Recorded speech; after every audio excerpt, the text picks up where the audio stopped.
नमस्कार दोस्तों, स्वागत करती हूँ आपका। एक बार की बात है, सुरेश और प्रकाश दो बहुत अच्छे दोस्त थे। सुख दुख में एक दूसरे के साथ रहते थे। सुरेश की शादी नहीं हुई थी, प्रकाश की शादी हो गई थी और उनके दो बच्चे भी थे।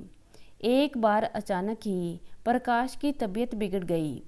2 महीने तक वह काम नहीं कर पाया। उस बुरे वक्त में सुरेश ने उसे बहुत मदद की। सुरेश की माँ और बहन ने भी प्रकाश की पत्नी और बच्चों का ऐसी हालत में बहुत साथ निभाया। इस वजह से दोनों की दोस्ती और भी गहरी हुई। प्रकाश और सुरेश दोनों जहाँ भी जाते थे साथ साथ जाते थे। एक दिन कुछ काम से दोनों नौका द्वारा दूसरे शहर जाने के लिए निकले। समुंदर एकदम शांत था। दोनों दोस्त गपशप कर रहे थे। अचानक ही तूफानी हवाएं चलने लगी। समुंदर में ऊंची ऊंची लहरें उठने लगीं। दोनों बहुत घबरा गए। उनकी छोटी सी नाव लहरों के साथ खिलौना नाव की तरह उछलने लगी। दोनों दोस्तों की जान पर बन आई। तूफान भयानक होता जा रहा था। फिर अचानक ही उनकी नाव पलट गई। दोनों पानी में गिर पड़े। खुद को संभालने से पहले ही नाव बहकर बहुत दूर चली गई। दोनों दोस्त जीवन के लिए संघर्ष करने लगे। अब मृत्यु उनकी आंखों के सामने नाचने लगी। इतने में सौभाग्य से उन्हें पास ही तैरता हुआ एक लकड़ी का फट्टा दिखाई पड़ा। डूबते को जैसे तिनके का सहारा मिल गया हो।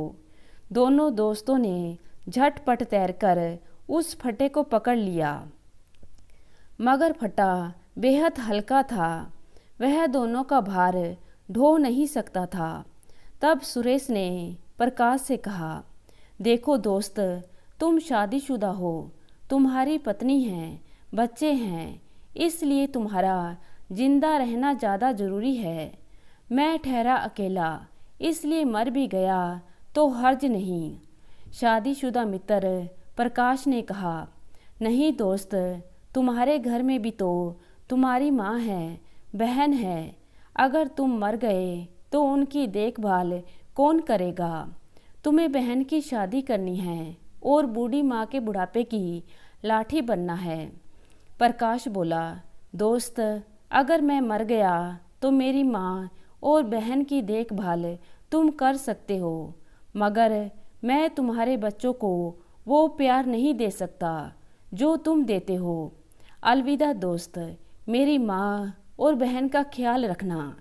यह कहकर सुरेश ने फट्टा छोड़ दिया। वह समुद्र में डूबकर मर गया। प्रकाश ने फट्टे का सहारा लिया और तैरते तैरते किसी तरह किनारे आ गया। उसकी जान तो बच गई, मगर उसकी बहुत बड़ी कीमत चुकानी पड़ी थी उसे।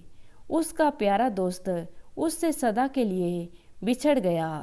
वह किनारे पर बैठकर काफ़ी देर तक रोता रहा। फिर अपने घर पहुंचा।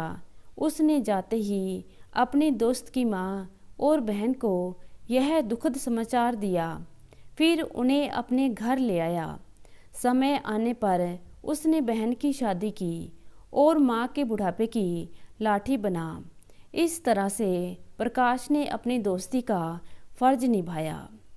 तो दोस्तों, कैसी लगी आज की कहानी? उम्मीद करती हूँ पसंद करेंगे। धन्यवाद।